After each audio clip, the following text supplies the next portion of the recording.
morning, good afternoon, good evening. Welcome back to North Guerilla's YouTube channel. So first, I just want to apologise for anybody following or needing the old videos that got deleted. At the time it was completely out of my hands and there was nothing I could do about it.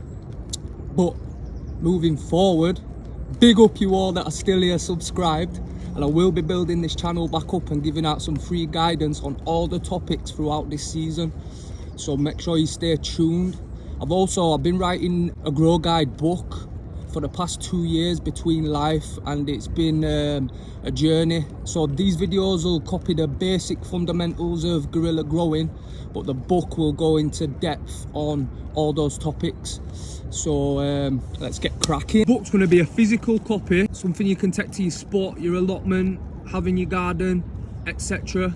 It's not only going to be my method, step-by-step guide from seed to harvest, but I'll also be revealing the tips and tricks that I've gained over my years of research and my years of experience as a grower. Today we're going to be talking about spot hunting and site location. Now, we're in the start of March right now. Beautiful morning, beautiful day. But any time from December till now is when you should be looking for your spots. As a lot of you know, the spot or site location is very important, like one of the most important things. But before that, you have to sit down and think to yourself, right, have I got time to be doing this? At least once a week you have to be checking on your plants. So if you haven't got that time, this ain't for you. If you have got that time and this is for you, then pull out your phone and download Google Earth and jump on there. What you should be looking for on Google Earth is secluded wood blocks, fields that are way out of the way, no farmland, not a road next to it, you can't see no walking paths, stuff like that. That's what you need to be looking for. It needs to be as secluded as possible. Same time, make sure you're looking for water sources, you know, streams, ponds, becks, not too far away from side of canals, etc. Because you need a water source to be at your spot to water your plants. If you don't, you're just going to have to lump it from home and do some extra work. Every week you're going to have to bring water to water your plants. You're kind of chasing your backside. If you already get a spot that's got water, then you're winning. If you haven't, what you can do is dig a big trench over winter, as big as you want, as deep as you want, fill it with pond liner and get that filled up over winter.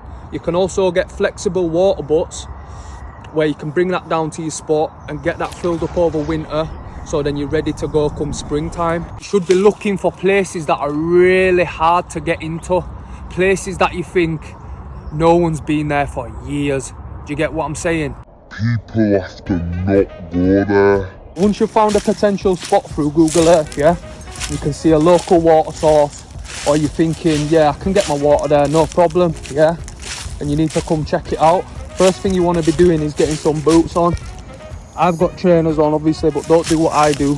Get 2 pairs of trackies on. Look at this. That was just from other day. Make sure you get 2 pairs of trackies on, get your boots on, get your gloves on, and get trekking down there. That's why you need to wear gloves, boys. Bring yourself a drink and some snippers, because if you need to snip yourself into somewhere, create a little cut through for yourself, then you need some snippers obviously to be able to do that.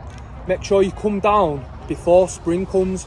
Check your spots before spring, because when spring comes everything starts turning green again. All trees are boosting, all vegetation's boosting, and it might even look like you can't get in there, but you can get in there. But if you'd have just gone a month or 2 sooner, it'd have been easier to get in there, because everything's twiggy right now. Spring's not here yet, so make the most of that and get down to your spots early. Somewhat of an open top as well, because obviously the plants, the growth is generated through the sun. So if they're not getting a lot of sunlight, they ain't going to be growing fast. If you've got more sunlight, they're going to be growing vigorous. But same time, if it's too open, you know, you don't want to have your spot getting seen by a certain helicopter. So just make sure it's open, but not too open. Eyes open, yeah, for wildlife. This is potential deer shit there, and I know this because I've seen deers in this wood block. Mad. Yeah, anything like rabbit holes, rabbits in general, deers, a lot of birds you don't see every day, then it's a sign for a good spot, because them sort of wildlife don't live where people go. So if people came here, they won't be living here. Do you know what I'm saying? So further away you are from civilization, the more chance you have of a successful season, less chance of people finding your plants. But at the same time, the further away you are from civilization, the harder it's going to be to get your equipment there, or maybe your water. So you have to bear this in mind. I'm going to wrap this video up here, guys. Spot hunting, rule number 1, no walk of life. Rule number 2, water source. Rule number 3, wildlife. Stay tuned for more gorilla videos.